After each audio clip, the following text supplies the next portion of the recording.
The Square Ball Podcast. Hello there, and welcome to the show. It's brought to you in association with Levi's Solicitors. There is a 10% discount on your legal fees, levisolicitors.co.uk/the Square Ball.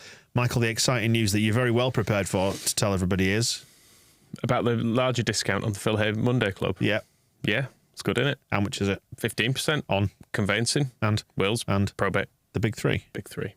You have to mention the big three before you speak to anybody, don't you? You do personally. Yeah, Levi's have got me tied down on that.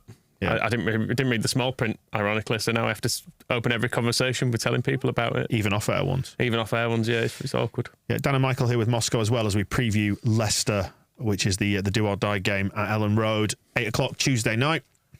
Can we not just talk about Leeds against Leicester in 1990 instead? Well, we've been here before then. Must-win game. Have they got Gary McAllister playing for them, etc.? Will Gordon Strachan save us? Have you ever seen a better goal? They might have Harvey Barnes. Probably more of a worry. Although McAllister scored against us earlier in that season as well. In the away game. Filbert Street, yeah. So he really did have it in for Leeds. So maybe the solution is let Harvey Barnes score, win. I think we'll do that. We'll do that anyway. Yeah, that's a give. If he play, I mean, I don't know how fit he is or Touch where and he's go. at. Well, I was going to say the news from their camp is that Maddison, Barnes and Vardy look like they should be available. Maddison was ill. Not in the rap sense. No, in the sick sense. Not in the rap sense. Also, so don't know where he's what he's playing at. Maybe just sick of John Terry. A week of that is God, I'm not coming in on Saturday. He's been round Brendan's house sharing his food. You'll have to explain that joke for anybody who hasn't seen the other show in which you mentioned chicken sashimi. That is because Milana, his girlfriend, has a food blog, which sometimes seems to just be buying punnets of fruit, but still food, isn't it? Still food. It is all food. I thought you meant Brendan Rodgers. No, Brendan Aronson. Very confused. Right, okay. Well, I mean, Brendan Rodgers didn't do anything. Could he play at 10? Could it be our manager? Probably no. Probably his choice, I imagine. I mean, if he's got a choice between either being our manager or whatever he's doing now, which is presumably having a nice time. Spending his compensation money. Yeah, I'd just stick to that if I was him. We should get compensation money as fans for this season, shouldn't we? Well, like Chelino style. These things do crop up, don't they, where, the players should refund the... Yeah. It's not always travelling supporters who should be refunded. I think home supporters, people realise it's too much of a stretch. That's too many people. Too many people. But yeah, I mean, the last 3 games, can we start a class action lawsuit against them to reclaim some of this? Because it's been shite, hasn't it? So should we wrap up where we were last time we spoke, which would have been on the match ball, the three of us. As we were recording, is it correct that Wolves had just got into a 1-0 lead at New Filbert Street? Yeah, I even saw it was one of those where the score changed on the app. That's how live it was. It's very exciting. And you confidently predicted that who would lose? Was it Leicester that you predicted would lose? Yeah, because they were losing to Wolves at that point. They didn't. They didn't carry on that way. I don't know if you know, but they didn't. I didn't watch the rest of it. So you're unawares. It's the classic tree falling over in the woods and all that. Finished 1-0, I think, for Wolves. Good old Wolves. It looked well deserved, if only based on the stats alone. The XG sort of told a tale of 2.43 against 0.9. Great. Well done. Coming into form. Hope you're having a nice time. Well, Dean Smith has gone in and decided, because they've got 3 good strikers, or reasonable strikers, may as well just play them all. Whereas Brendan Rodgers had been just leaving either Vardy. Is he Vardy or Varney? He's Vardy. Right. You're thinking of Reg Varney, aren't you? It's always Luke, confuses me. Him or one of the other ones. Luke Vardy. On their own up front and then being really defensive. And Dean Smith has gone, no, let's put them all on and we'll score some goals. Which seemed to work for them against Wolves twice. And then, but they did concede early, even though John Terry's been obviously... They brought all the central defenders that Brendan Rodgers didn't like are now back in the squad and are all brilliant, apparently. So that's a bit of a shame. Yeah. I don't know what to expect from them, really. It feels like all eyes are on Leeds here, doesn't it? Given what happened across the rest of the weekend. Obviously, we saw Southampton gained a point on us by drawing at Arsenal. Could have been 3 as well, the way that one was heading into injury time. Although, if you are prepared... remember when we were trying to assess what our danger thresholds were last season when we were in this position, and we thought what might be funny would be Everton dropping points, things like that, and it all just got a little bit harem-scarum towards the end. It was a little bit like that on Friday. It's kind of funny watching Arsenal choke, but not by giving points to Southampton. I mean, I absolutely do want Arsenal to lose this now on the basis of them allowing Southampton to get even a point, because I looked at the fixtures and I went, well, that one's safe. I know Arsenal are wobbling, but it's at Arsenal. The Southampton are terrible. They've barely won all season. Surely that's a home win. They looked better than us. I don't doubt it. I don't think anyone could have looked worse than us over the last 3 games, because we've not created anything, have we? I mean, we did score, admittedly, at Fulham, but it was a Pat Bamford shot. Scored against Liverpool, scored against Palace, so we've created lots, actually. It's a Pat Bamford shot that was going wide, wasn't it? Well, Sinisterra's goal was actually decent against Liverpool. Very good finish. We took it really, really well, didn't it? It's just a shame about all the other things that happened on the day. But yeah, they've been gifts, haven't they, the last 2 goals, we have to say. Because that was Liverpool passing it to Sinister. Yeah, but then Southampton's first was also a gift. I mean, Ramsdale passed it straight to them. So Well, with reference to Liverpool, anyway, they beat Forest. They did make it a bit more interesting than it necessarily needed to be. I was looking at the stats for that as Forest were equalising. I think Forest had 17% possession and had 2 shots and scored 2 goals. And it was like, for fuck's sake. Lads, just stop it. Could you just stop letting them score every time they have the ball? Just accept it's over. But yeah, thankfully Liverpool did win. And I think 3-2 flattered Forest, looking at the way the game panned out. Yeah, every time Forest scored, Liverpool just scored straight back, didn't they? It was never... it was just a weird time. But it's evidence of what can happen if you try and attack the opposition. Hey, you lose. Yeah, but it's more exciting loss, isn't it? You score twice and still lose. Well, I don't think Forest really tried to attack. But I would have accepted a 3-2 defeat at home to Liverpool versus a 6-1. I think that would have been a better allocation of goals. That's a losing mentality. But we are losing. Accepting defeat. No, well, goal difference, isn't it? Whereas we were still going at them at 5-1. And Bournemouth, I think have they now conceded more goals than we have? So we're not the absolute losers in the division. Let's have a look. They've conceded 63. We're only on 62. That's the real quiz. We're staying up. You're going down, etc., etc. Yeah, that last 10 are quite curious. 1-5, lost 5. Do you think that pulls Bournemouth back in?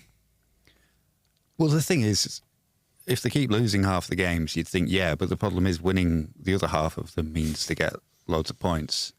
Yeah, I mean, you probably end up somewhere on the fringes of Europe, don't you? If you get 3 points for every 2 games, that's 1.5 points a game. That's decent. I just think 6 points this week though, and we'll overtake Bournemouth and Leicester. And Leicester will be well safe. Yeah, so let's just do that, shall we? I mean, that's the easy way out of this, isn't it? Just win 2 games in a row. The alternative, I'm not sure if the results necessarily, I suppose they do actually, because I was remembering the run-in last season and how that went, because we've got 6 games to go, haven't we? This surprised me when you wrote about it, Moscow. Explain the fact for the podcast. Yeah, in the last 6 games of last season, we drew, we lost, we drew, and then we beat Brentford on the final day and somehow still stayed up.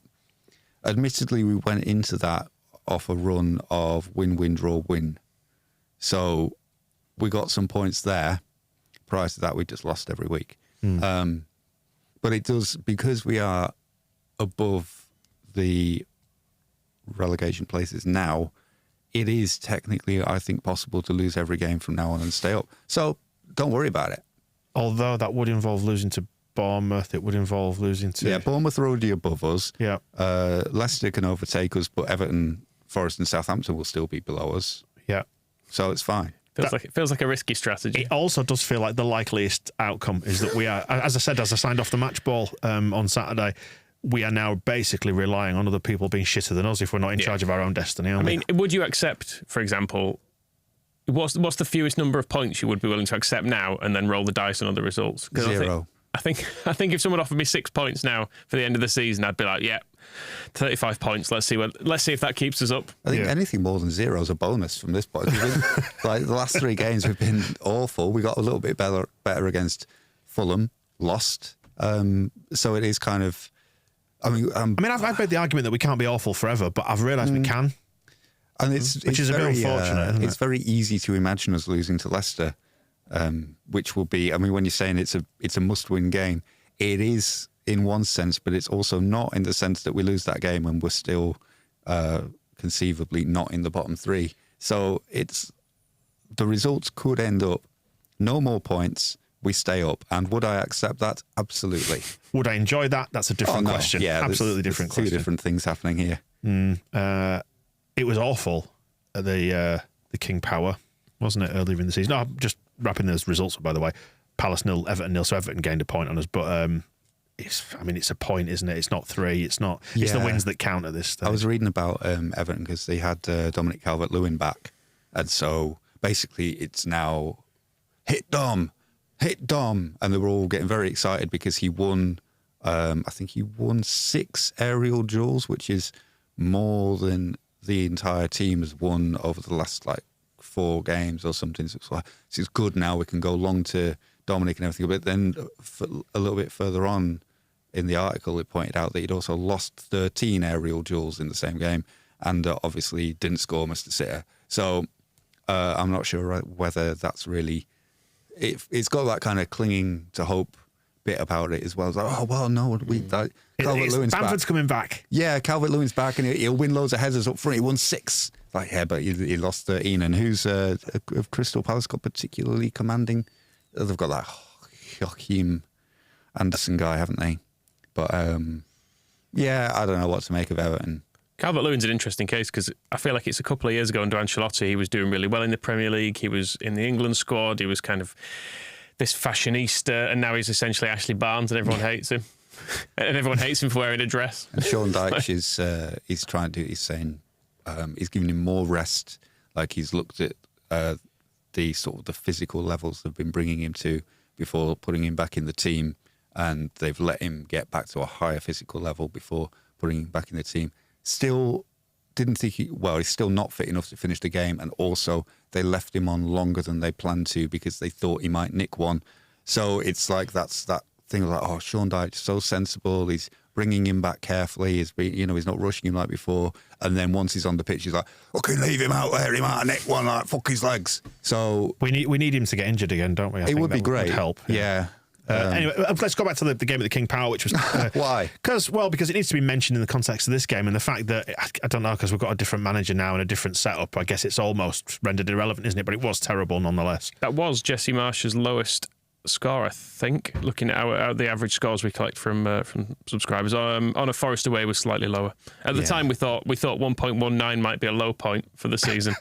As it turns out, I mean, without wanting to spoil the surprise for the scores for the Fulham game, 1.19 wasn't a bad score for some people. Is that right?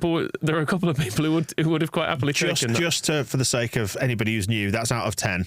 Out of 10, yes. Yes. We do ask our members to score everybody. But yeah, I mean, everyone was bad in that Leicester game. We're probably going to have to get some sort of graphic going on with the lines on it. It's called a graph, isn't it? I believe that's what the kids call it, the mathematicians. Yeah, just the average scores. The progress of the season. Plummet. Yes.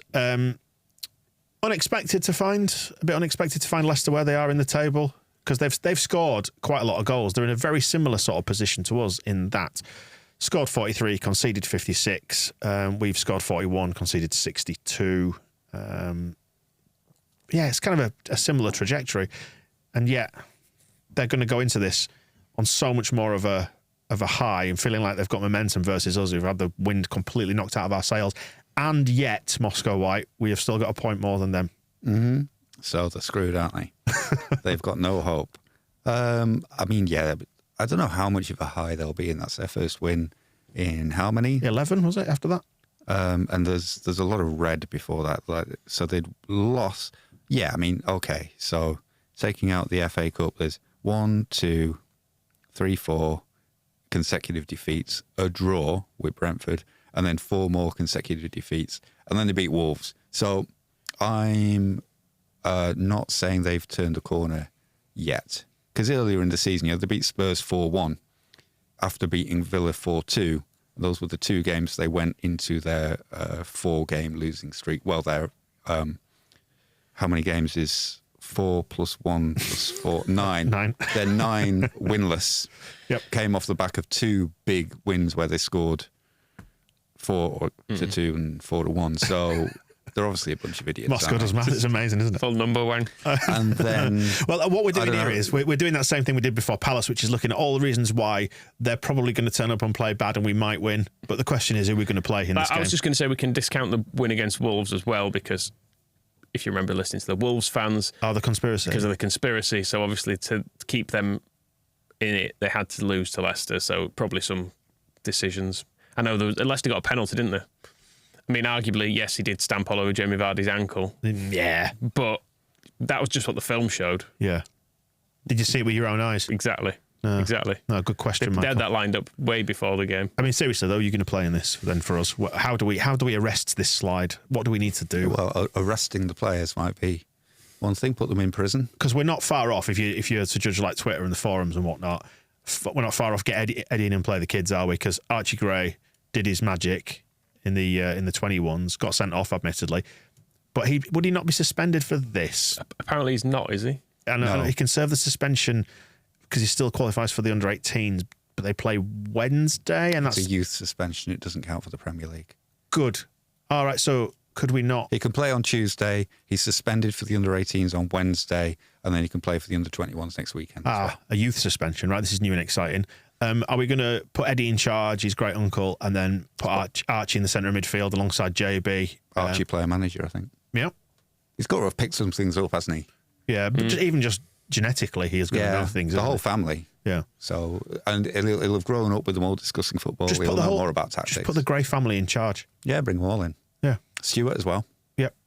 Every Gray you can find. Eddie, Frank, Archie, even his little brother Harry's quite good, isn't he?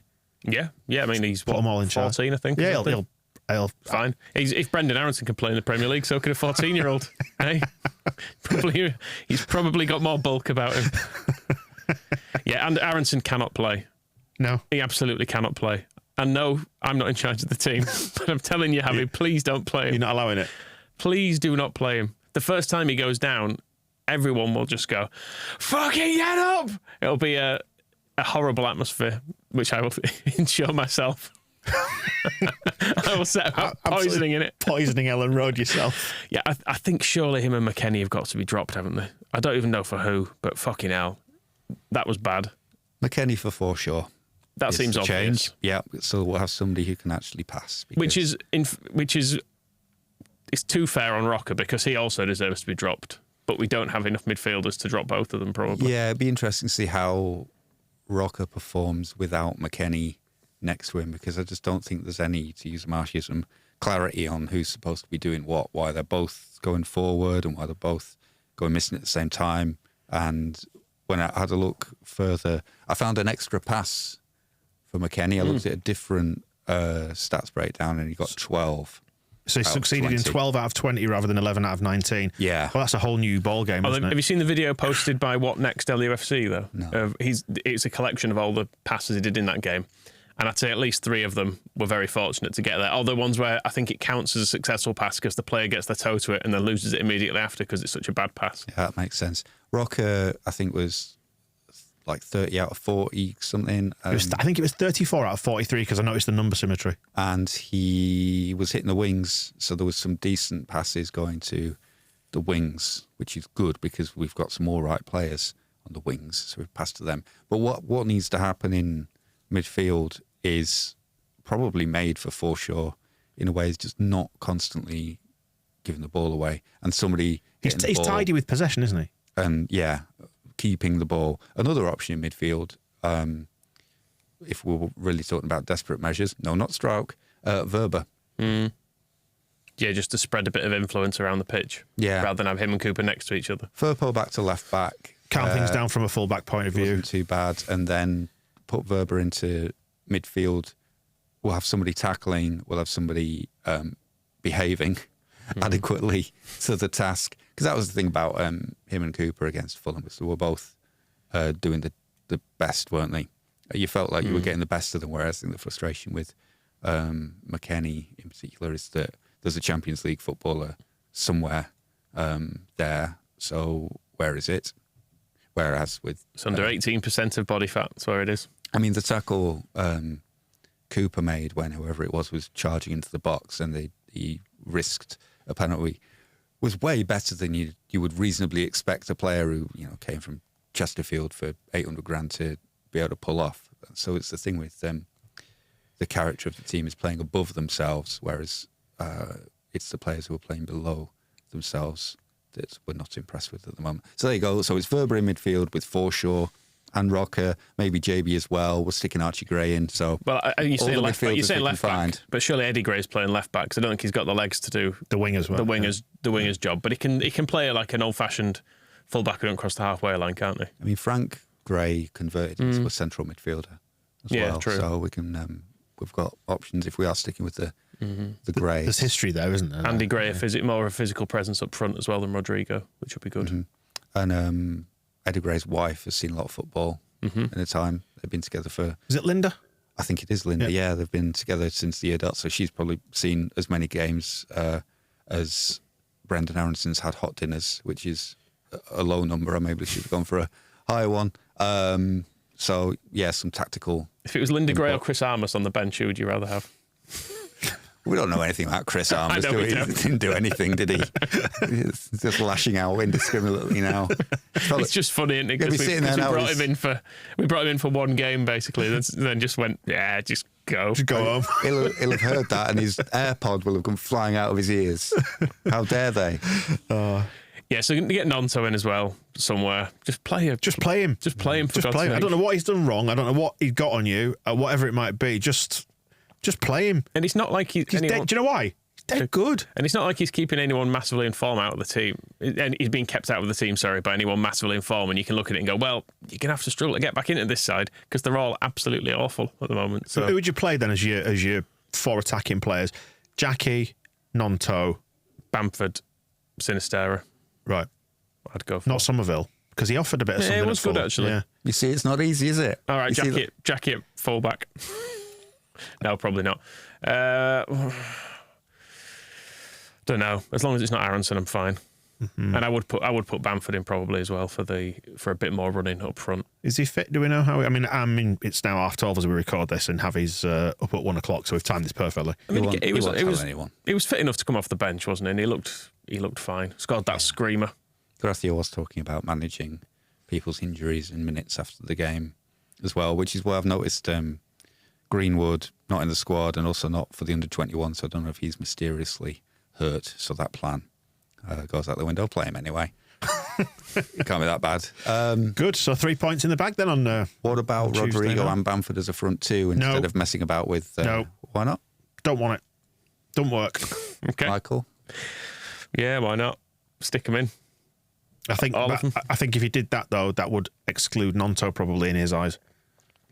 I'd be happy to just see Nonto and Bamford, but So we're playing Nyonto through the middle now. yeah, play him in Aronson's role. Someone who can stand up. Just give him a free role to I feel run like around and it's, do bits. He's going to go full Dan James against Chelsea. I can see it now. He's going to be... What minute was he sent off in last year? About 5th minute or something daft, wasn't it? I thought it was late. I thought it was about 20 minutes, but Was it? Might be wrong. It felt early. I don't know. Maybe it was. I don't know. I'm just guessing. We'll have a look at it. Yeah, I'm finding it now. Dan James come back next year, though. That'd be good, wouldn't it? I think he'd do better than some of the people that we've had in the side this year. Yeah. The 24th minute. 24th minute. there you Yeah, go. so I've got visions of... Because Nyonto's temper is not the most reliable thing of him just going clattering straight through somebody in the first half because he's been told to press. Do what Brendan Aronson does. Oh, no, shit. If somebody who's actually stronger than a wet paper bag tries to do that, then they end up just, physically assaulting some poor Leicester Final thoughts then on this one. person. Asked Phil about this on the Monday Club, but what do you reckon like the atmosphere is going to be like?